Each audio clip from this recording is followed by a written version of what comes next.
So it is week 8. It's amazing. I mean, week 7. It goes so quickly, and we're always, halfway through. You've just taken your second exam. You just have a third exam and HESI left. So it's getting crunch time. And then, of course, we have that pediatric assessment assignment, right? It's coming up. So if you haven't scheduled what diagnosis you want, please send me a message or Professor Morris what you want to do your pediatric assessment on. Remember, it's just something about kids.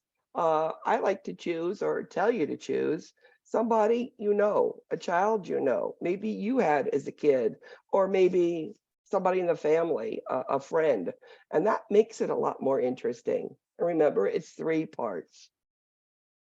So this week you have the ALL case assignment due. Remember, you have a discussion question that's also due. So it's not like a meaty week and a lot of homework. So I would do part of your assessment assignment this week, because next week's going to get rough because many of you are in community too. So you've got another assignment due. So I would hit it that way, okay? All right, thank you, Samantha. So let's go on. Let's just do the Kahoots. We should run right about 10 after 5. And I think you got your information. Now, my class knows, stop me. You don't understand it. You have a question. I mean, I might be in the middle of a question. I'll finish that question, but I'll stop in case you don't get me before I start again, okay? So whatever you need, ask. I will try to answer it to the best of my ability. So go to kahoot.it, and it's going to give you a pin name here, number 89805. Pick out a name. Now, we don't go back and look at these and see who had what right, what wrongs. I don't feel that if you put your real name in there that I'm going to go back and look at who did what. Because remember, these are a learning tool. This is something that I don't grade. I like to do this on my classes because I'm giving you an immediate test on the knowledge you gain. This one's different. You have all studied for an exam. I mean, how many of you really looked ahead and looked at week 7 information? And I know that. It's okay. I wouldn't either if I was a student with 3 classes, so I get it. So let's see how much you know, and we'll go from there. Okay? Let's go ahead. Let's get her started. Week 7, cerebral or endocrine dysfunction. Wow, endocrine, that's a big one. Growth hormone is administered by what, Ruth? Now, we do height and weight on children every visit for a reason, to make sure they're growing correctly. Now, if they're not growing enough and the family's tall, okay, we'll start giving growth hormone until they stop growing less than 1 inch per year, and then we just stop it. Now, the interesting thing, it is a subcutaneous injection. Many of these children that are younger can be taught how to give it. It's just like insulin, right? And it is a subcutaneous injection. Some of them do once a week, twice a week, every day. They're all different. It all depends on the physician and what they're trying to accomplish by it, okay? It's a growth hormone. It's an injection. So it really means you have to have a parent and a child that's dedicated to doing it. Highest priority for a patient diagnosed with syndrome of inappropriate antidiuretic hormone. Well, let's look at what this question says. Syndrome of an inappropriate antidiuretic against urinating. So if you're not urinating, what are you going to be monitoring? Right? Make it simple. And it's all about intake output. So we will be doing daily weights, right? Very important. Anything that deals with a fluid problem, whether it's diabetes insipidus or SIADH, you're going to do daily weights and you're going to be doing strict intake and output, okay? Which of the following are signs of the syndrome of inappropriate antidiuretic hormone? So you're not urinating, right? That's just the answer. You'll be gaining weight. You'll be getting puffy. Probably your blood pressure is going to go up. How are we going to treat that? Well, if you're not urinating, it's going to be fluid restrictions. It's going to be salt restrictions, and it will be those daily weights, intake, output. So does it make sense with fluid, what I'm talking about? What is important to cover when teaching the family about Propylthiouracil? Now, PTU is a name I know, but it is for hyperthyroidism, not hypo. Hypo is your levothyroxine or synthroid. So Propylthiouracil has a side effect that we must educate our family about. And it's because it causes leukopenia. So this is that medicine that every time a child with high, hyperthyroidism or too much thyroid hormone out there is on this medication, every time they get sick, have a fever, they have to call the doctor. Is it a side effect of the medicine? You can't assume either way, okay? So that's the side effect of the medication to block that thyroid hormone so it's not so elevated. A multi. An initial sign of diabetes insipidus.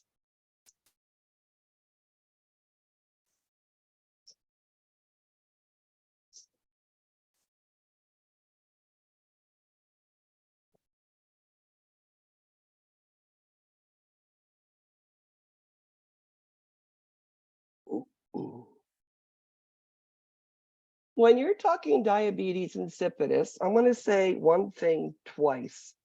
Diabetes insipidus has nothing to do with blood sugar.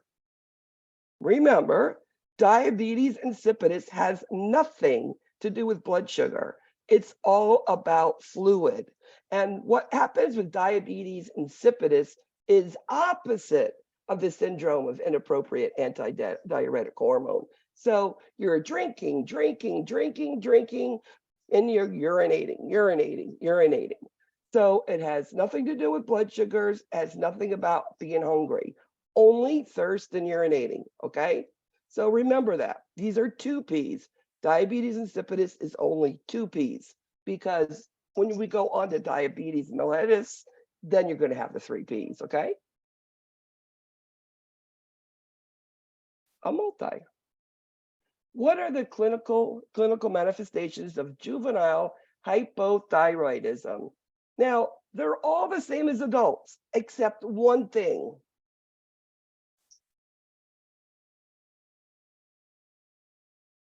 Infants at birth that are shows constipation could be a sign of hypothyroidism. Now, we do that replacement of synthroid, levothyroxine, whichever one the physician orders, from birth because children need it for cognition and for growth. So you're going to have constipation, cold intolerance, weight loss, dry thinning hair. That is all adult or children, but the growth has to do because kids are still growing, okay? So remember, you need thyroid hormone for cognition, or else they're going to fall behind. Fine motor, gross motor skills going to be really slow, and the kid's going to be tiny. So growth, remember that one. A child has had a simple febrile seizure. What education would you provide the parents? My oldest grandson had 1 febrile seizure. And I remember my daughter-in-law calling me. And it's very scary. So the only thing that you can tell them, if your child has a seizure, make sure that they are in a safe area. It's all about safety, which means no little sharp toys around them. If you're in a bed, let's say you find them in a hospital, put the head of the bed down, side rails up, try to pad the side rails, especially if they're banging and clanking, right? And remember, nothing in the mouth. And these children usually are febrile seizures, won't get to the point of foaming at the mouth and vomiting. Febrile seizures usually don't get that far, but we'll tell them, turn them on their side. just in case they vomit, so the vomit comes out, because you can't do anything with sticking anything in the mouth. What type of seizure is when the body is jerking, foaming at the mouth, and the child's rendered unconscious? Well, we know that's not a febrile seizure. Absent seizure, maybe an eye blinking or a blank stares, right? Atonic is no movement, which is like an absent. And I've never heard of a psychoseizure. It's called tonic-clonic because the legs and the arms move back and forth, tonic-clonic. And they foam at the mouth, etc. So this child, you definitely would get them up on their side. And, of course, if you're in a hospital, you would call, code rescue or whatever the name of it is to get help in there in case that seizure doesn't stop. What notable sign may indicate increased intracranial pressure in an infant? Well, infants can't tell you their head hurts, right? An adult could tell you their head hurts. Another thing that happens with increased intracranial pressure could be vomiting that gets worse as the pressure gets bigger and bigger.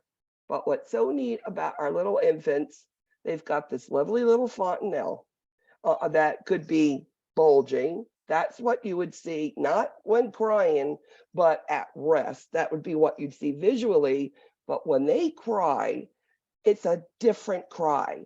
You could go into a nursery of 30 infants and one kid is a neuro problem or increased pressure, and that kid is neuro because it is up a couple octaves and it's almost like nails on chalkboard type of sound. You'll never forget it once you hear it. High-pitched crying, scalp veins will come up also, and then the bulging fontanelle you'll see also with increased intracranial pressure. Of all the following increase intracranial pressure, except they're going to take care of these children that had, some sort of brain injury. Maybe they fell. I've seen them fall from second-story balconies onto the ground.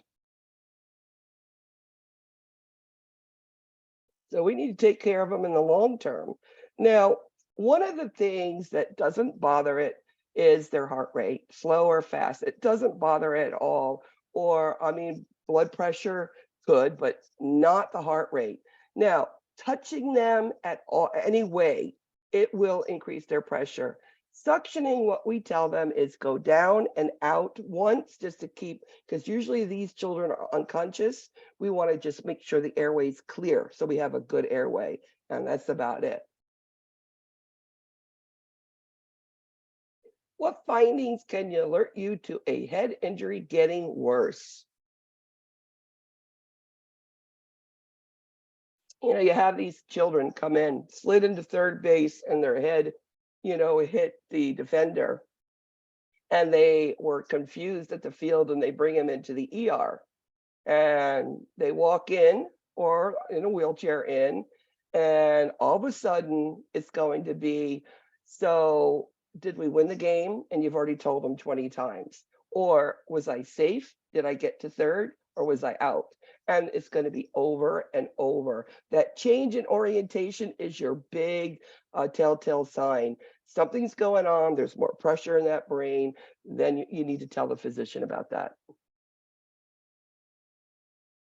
A multi. What does it mean when you see a fixed and dilated pupil after a head injury? Is there any difference of any pupil that's fixed, non-responsive to light? What do you think is going on in that brain? And then it's dilated. That means that pressure is huge now. That's an absolute neurological emergency. And the thing about this pressure going on in the head, in the brainstem, the back of the head, is all of your normal vital signs, your temperature, your pulse, your respiration, and it will get squished by all of this pressure in there. And at that point, once it's damaged, it will not come back. Like some of the other brain injuries, you can get, some of your feelings back or movements or memory and whatnot. But when that brain stem is down, that's it. That child is going to be literally a child, probably with a trach on a ventilator, most of them. So that's what that brain stem damage. It's the worst damage you can have. Which of the following signs and symptoms are more common in children than adults following a head injury?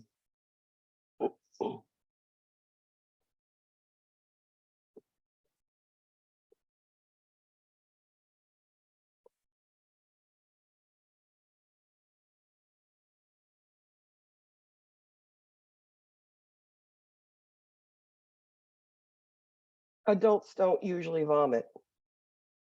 So you're going to have that headache that's getting increasingly worse, and you're going to have that nausea that turns to vomiting in children.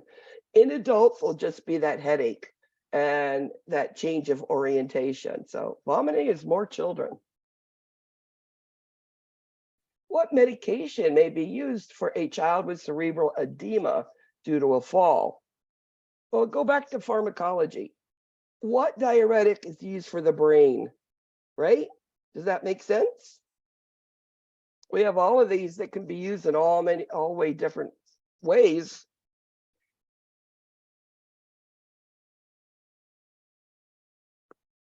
It is mannitol. Mannitol is strictly for the brain, and we use that sometimes in acute renal failure. Furosemide is more like your lungs are full, peripheral edemas. Phenobarb and phenytoin are used for seizures. So those are things that you would not be doing for swelling. That would be for another reason. Reyes syndrome. What's that?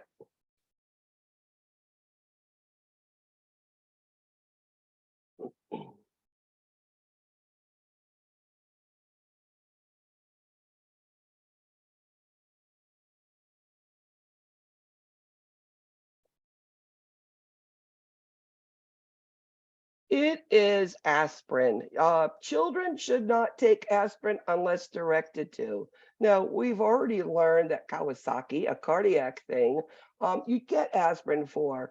But if you just in routine questioning a mother or father about giving stuff for fever to a child, and they mention they're just giving them aspirin, they need to be told not to do it. It can be very serious, and these kids can get acutely ill with it. So we don't want to do that. So it's all of those answers. Febrile seizures usually occur in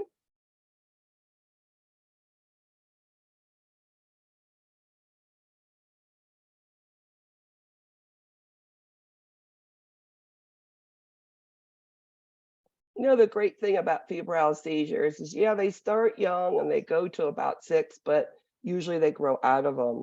It's, can you imagine, like my daughter-in-law, forever, she carries a thermometer, Tylenol, Motrin in her purse, and she's constantly putting the thermometer in these kids' ear, constantly, 28 times a day, I think. It's like almost to the point of fanatical because of her experience with one seizure. So my grandson now is 11. He's outgrown them. Thank goodness. Childhood hypopituitaryism results in what? So the pituitary gland has two sides. One that has to do with growth, and the other one that has to do with fluid. The fluid is diabetes insipidus and syndrome of inappropriate antidiuretic hormone. The other side is all about how tall you are, how much growth. Now, dwarfism absolutely is a under secretion of pituitary hormone. Very good. How would you describe precocious puberty?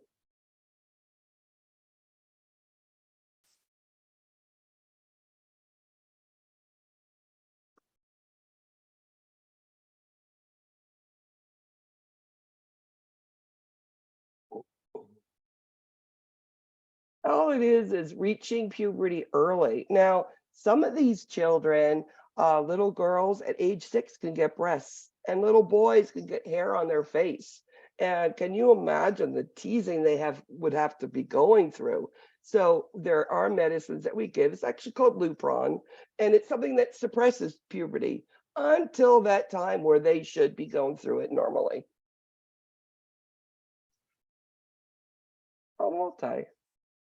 What lab values are important to monitor with a child with congenital hypothyroidism?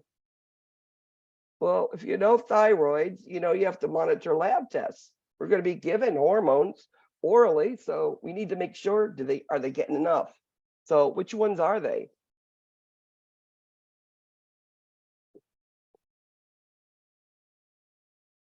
And it's T3, T4, TSH. Growth hormones is the pituitary gland, and cortisol is the adrenal glands, okay? How can you monitor a child with hypo or hyperthyroidism? Well, what does the thyroid gland do? Right? What is the main function that we know in children?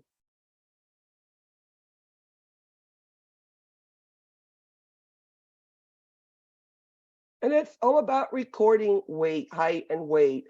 And if a kid was smaller, measuring their cognitive awareness, their fine motor skills, gross motor skills, are they where they should be? And of course, again, the height and weight where it should be.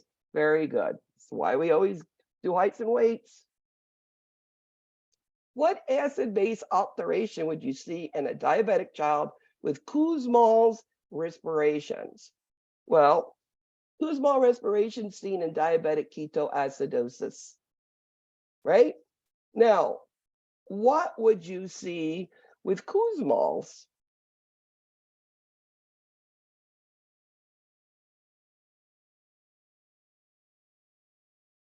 So, if you are right now, my body's in a metabolic acidosis, that pH is down, the blood glucose is really high, and I have my body saying, all right, I'm going to help you out.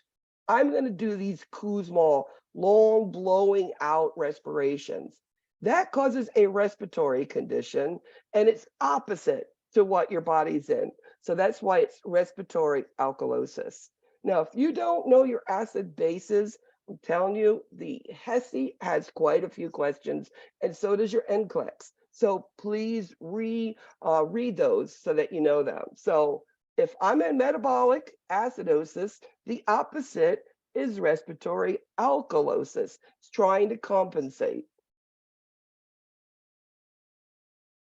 A multi. What would a child with Cushing syndrome look like? Cushing syndrome is due to too many steroids, right? Prolonged or too many steroids. We see this in many different conditions.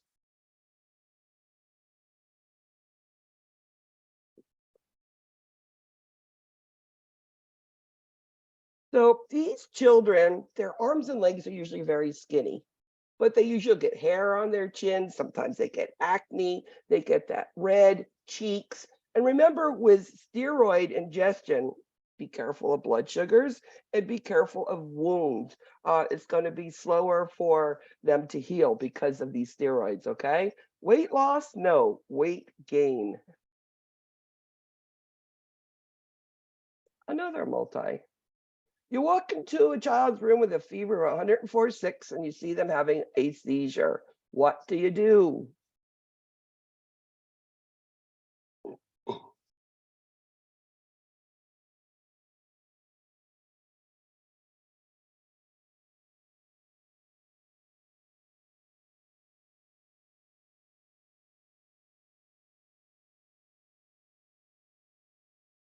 So again, safety. Check the bed, make sure there's no sharp toys, put them on their side in case they vomit. If you can, side rails up and pad them.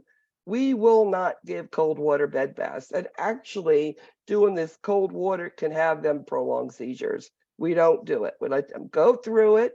And once they're through with it, of course, we'll medicate them for the fever and just watch them. That's it. An autoimmune disease of the thyroid gland, usually adolescence or late childhood. A lot of girls have it. Again, my daughter-in-law has this.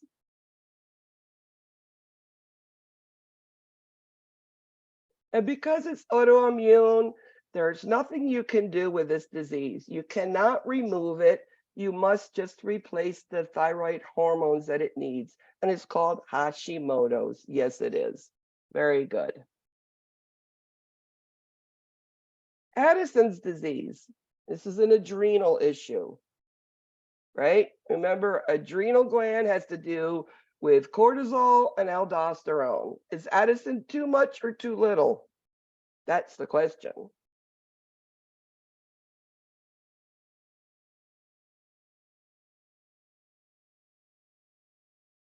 And it's not enough. So what do? Well, we give this child some sort of steroid. And we know that Addison's disease is affected by stress. So sometimes during those stressful times, they might need higher doses of it. A ventriculoperitoneal shunt. It's a tube that goes into the fourth ventricle, goes behind the ear, comes around the front of the body and into the belly. And what it does, it drains extra fluid off the brain. It's either that or you're going to be tapping the brain all the time, right? So it is definitely, it's used in hydrocephalus. Now that pump, there's like a little bulge behind the ear, and you really want to push on it. You don't, because it will just take more fluid off the brain. That's only by the neurosurgeon for that. What is our job as nurses with that? Measuring that head circumference every shift, making sure that number is keeping the same. Signs and symptoms that the shunt is not working. Well, fluid would build up in the brain. What would you see? Headaches that are increasing and vomiting. And what we'll do with that is they'll take an x-ray, look at the shunt. If it's not working, they'll replace it and make it work for them. We know it's working when there's no headaches and they're not vomiting. A common sign of Graves' disease includes blank or protrusion of the eyes. Graves' disease is hyperthyroidism.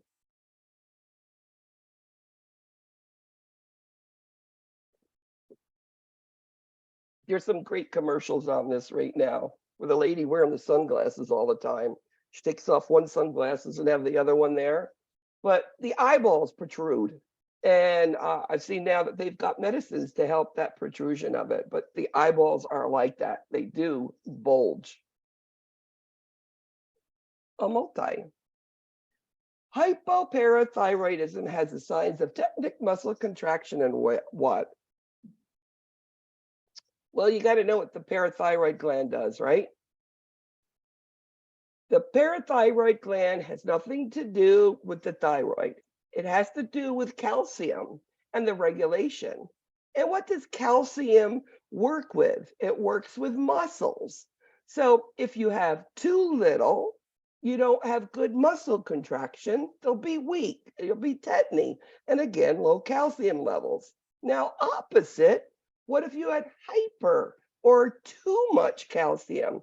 Then you'd be into the spasms, right? And you'd be high calcium levels. Always remember, questions on calcium, magnesium are all about muscles. And it's either too much or too little, okay? A multi. What are signs of hyperparathyroidism? And these are some other ones too here.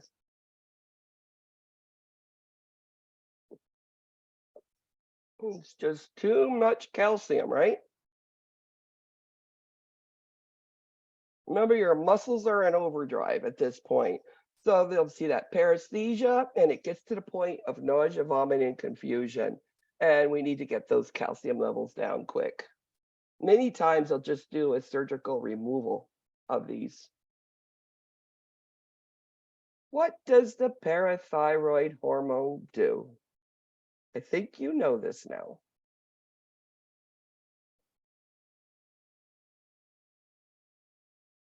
It's one of those little glands that you are just briefly mentioned, and they always throw questions in on it. So just remember, parathyroid's all about calcium. Calcium are all about muscles. Which of the following might be a cause of an adrenal crisis, also called an Addisonian crisis? Remember adrenal glands, cortisol, aldosterone.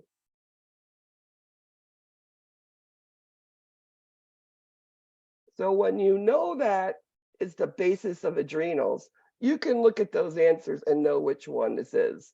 And it is when you have an abrupt withdrawal from steroids. That's why we taper things down. The Medrol dose pack goes what, from 7 to 1? Because we taper them off. So that's what it is. A multi-select. Cardinal sign of diabetes insipidus. Told you earlier, I told you what to look for. Now, what's the answer?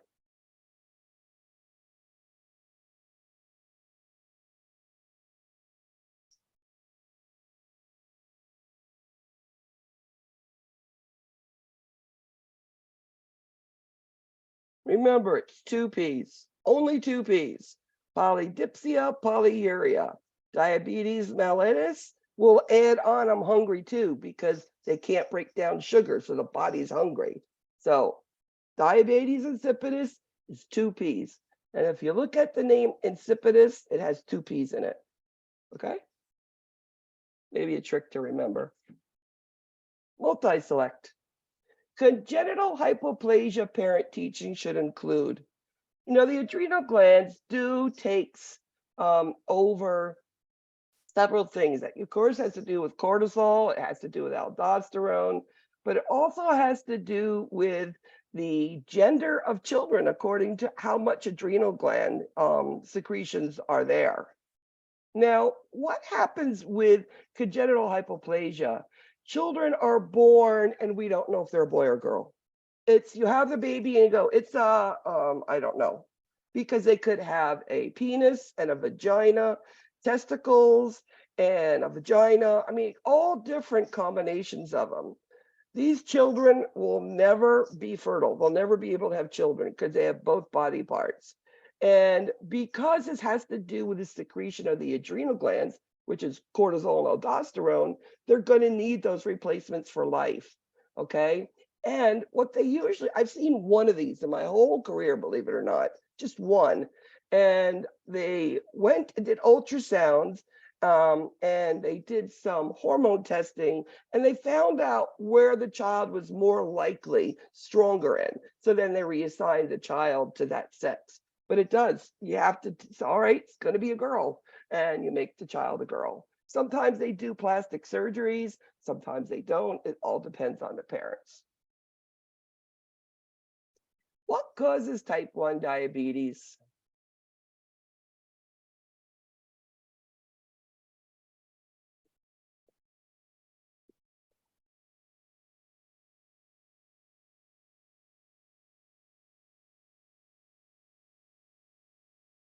So what type 1 diabetes is the beta cells in the pancreas don't secrete enough insulin. And then what happens? Well, insulin likes to take carbs and make them into a workable substance for the body to use. Well, when you cannot take that sugar and make it into something the body uses, it just sits there, floats around. What happens? Well, your blood sugars are going to be, I've seen up to 1100. I've seen it that high in DKA. But what does the body say? It goes, I'm hungry and the sugar's just not working. What else can I eat? So they start eating fats and proteins. That's why we get that byproduct of proteinuria. And that's what brings that pH down really, really low. Okay. That in a nutshell is DKA and diabetes. Which statement about a pheochromocytoma is correct? Again, this is a tumor, very difficult to diagnose. And it's right there on the adrenal glands. And it doesn't have to do with cortisol, though, which is a little bit crazy. or the aldosterone. But this is a tumor where you're going to have children and adults complaining of all of a sudden their hearts are racing and they get dizzy and they get chest tightness and chest pain and they don't know what's going on. So finally, after they've done the whole complete cardiac workup, they look at the adrenal glands. What it is, it's a tumor on the adrenal gland that every now and then squirts this secretion out, which is a sympathetic. It's a catecholamine. What does that do?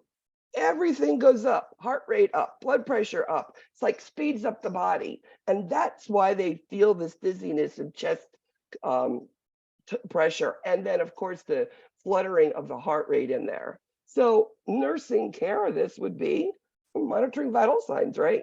When they're feeling that way, to see what their heart rate is, their blood pressures are. Pheochromocytoma. A multi.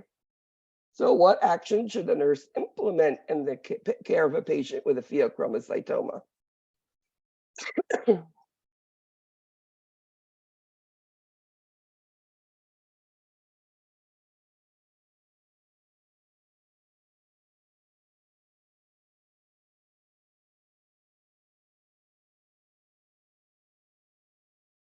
So it's those vital signs thing. It has nothing to do with blood sugars.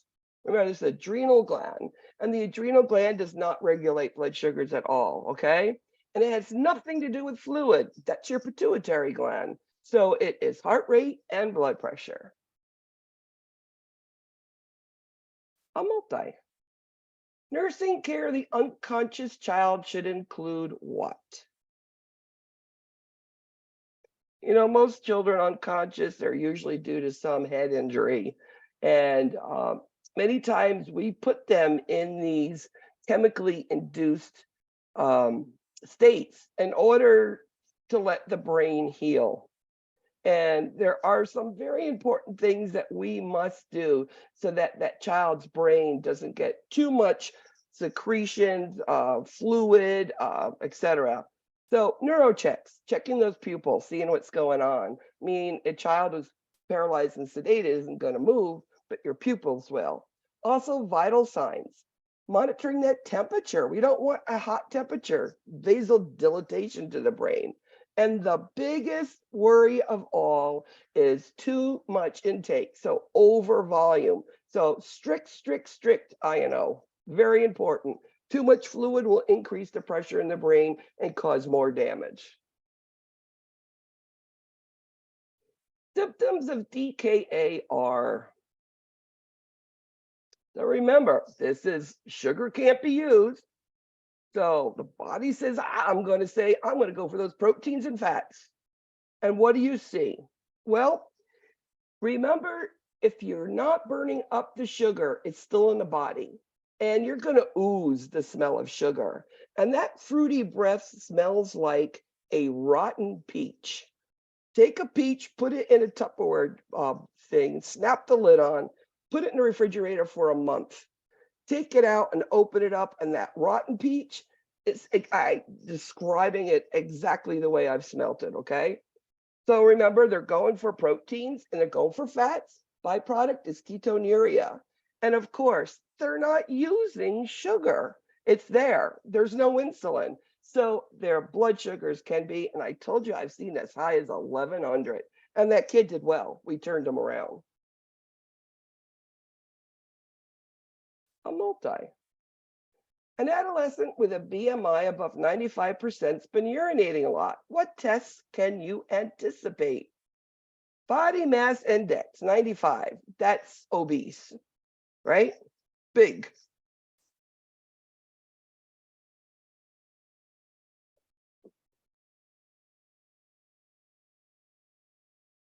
Like rule out the simple and rule out the more complicated. And that's a urine test and a hemoglobin A1C. Now, are we going to look at those electrolytes? Yes, we will. I should have that clicked there also, because they could be losing all that potassium, right? And you don't urinate a lot with pregnancy, so it's not that. But it could be a urinary tract infection, or it could be diabetes, newly diagnosed. Diabetic ketoacidosis is caused by what? I've said it 3 times. Which one is it?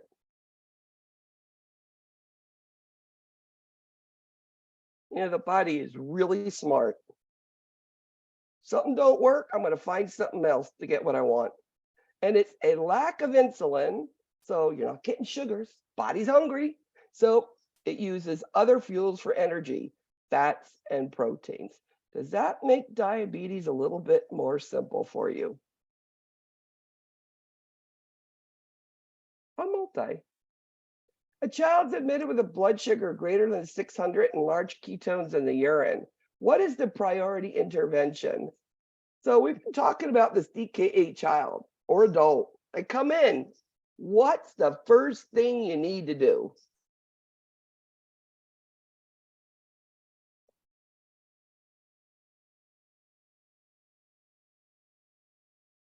Well, that blood sugar has got that blood like with all of the sugar. So IV bolus, you want to dilute it, number one. And as you're doing that, you're going to put on a slow titrated regular insulin drip. And remember, regular insulin is the only IV insulin, okay?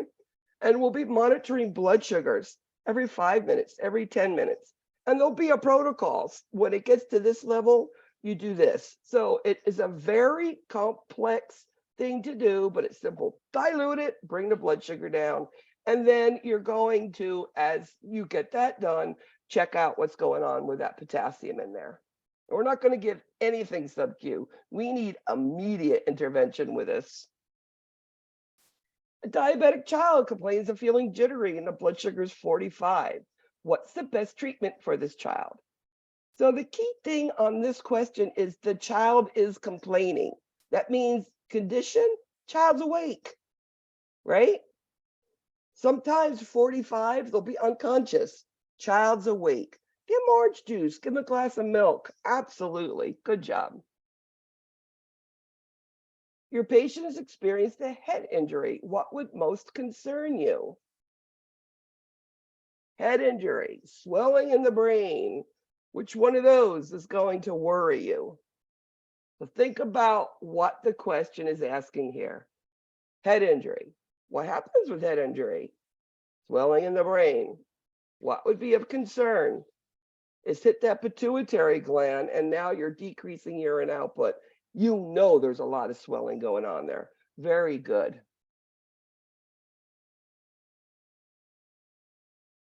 I'll multi-select. How do you detect ketoacidosis?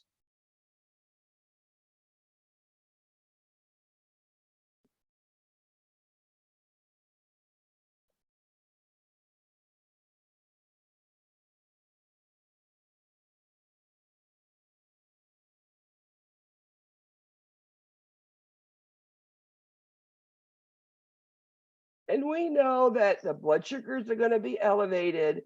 We know that there's going to be spilling of glucose into the urine, and you're going to smell it, the breath, and ketones are there. And it's all DKA. You see a blood sugar up, ketones, well, you know what you're working with. And what do? IV bolus, normal saline with regular insulin drip, titrated. A multi. What would alert you that a child's head injury is deteriorating? It's getting worse. What's going on?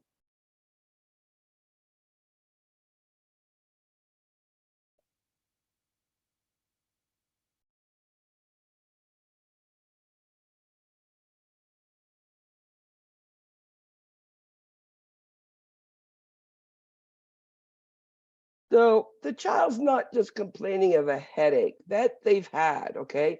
Deteriorating means the kid was asleep and woke up, my head's killing me. That's a deteriorating of a headache. But they start getting loss of consciousness, anything, absolutely that's it. And of course, the restlessness. Very good, guys. A child has been diagnosed with bacterial meningitis. What is the nursing priority of care? There's viral and there's bacterial meningitis. Viral meningitis we just treat with Tylenol and Motrin and give them that time to rest and just, work with the fevers. Bacterial meningitis has a bacteria. So your priority is to get that antibiotics in there as quick and as soon as you can, and making sure that we're administering it on time. Now, administering pain medicine is not the priority, it's the antibiotics. That is treating the cause. Then you can treat the symptom with pain medicine. What is the primary cause of injury associated with submersion or drowning? You know, I live in South Florida and I've seen a few drownings in my life. I mean, this is why I have a pool in my backyard. And my grandson at age 2 was doing front flips and no swimmies on. And he cannot touch the bottom of the pool. And he knows he can't go in without asking because of what I have seen.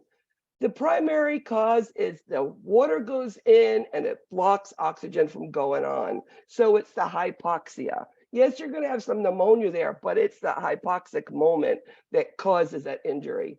Children that have been drowned, let's say rescue comes, they're already awake and running around, they will be brought to the hospital and they will be admitted for 3 days.